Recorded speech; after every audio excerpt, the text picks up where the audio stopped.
مجلس نمایندگان تاجیکستان امروز 30 ایون تغییر الهه‌ها به قانون درباره مقامات امنیتی ملی تاجیکستان را بدون بررسی بیکار کرد. این طرح باید تا تیر ماه امسال بازبینی و تکمیل شود. یعنی قانون رو تکمیل یک تغییرات جدی به قانون مربوط به آن بود که ساختارهای امنیتی و حفظ حقوق در حالتهای استثنایی حق داشتند به خانه‌های شهروندان بدون اجازه وارد شوند.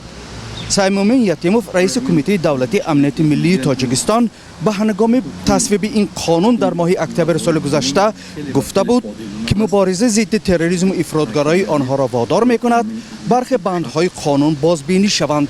وی گفته بود که در برخی حالتها محض جریان گرفتن اجازتنامه دادستانی برای وارد شدن به منزل گمانبر فرصت سریع وقت بازداشت شدن جنایتکاران را از بین میبرد. این لایحه قانون نقطه‌هایی که در آن ابراز گشته هستند پیش از همه برای منفعت تأمین امنیتی شخص، جمعیت و دولت روانه کرده شده است. ولی در بررسی مجلس ملی در ماه فوریه سال جاری این تغییرات الهه‌ها پذیرفته نشد.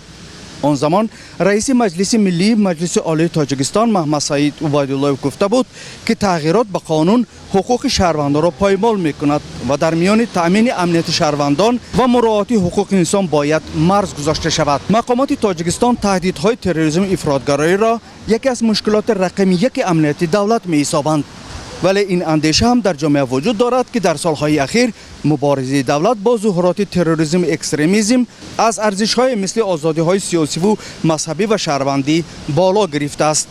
در این زمینه تحلیل‌های سازمان‌های بین‌المللی نظیر خانه آزادی و هیومن رایتس واچ هشدار می‌دهند و می‌گویند دوشنبه باید حمایت حقوق انسان را در مد دوم قرار ندهد. مردان محمد، شادمان یتیم، آزادی، دوشنبه.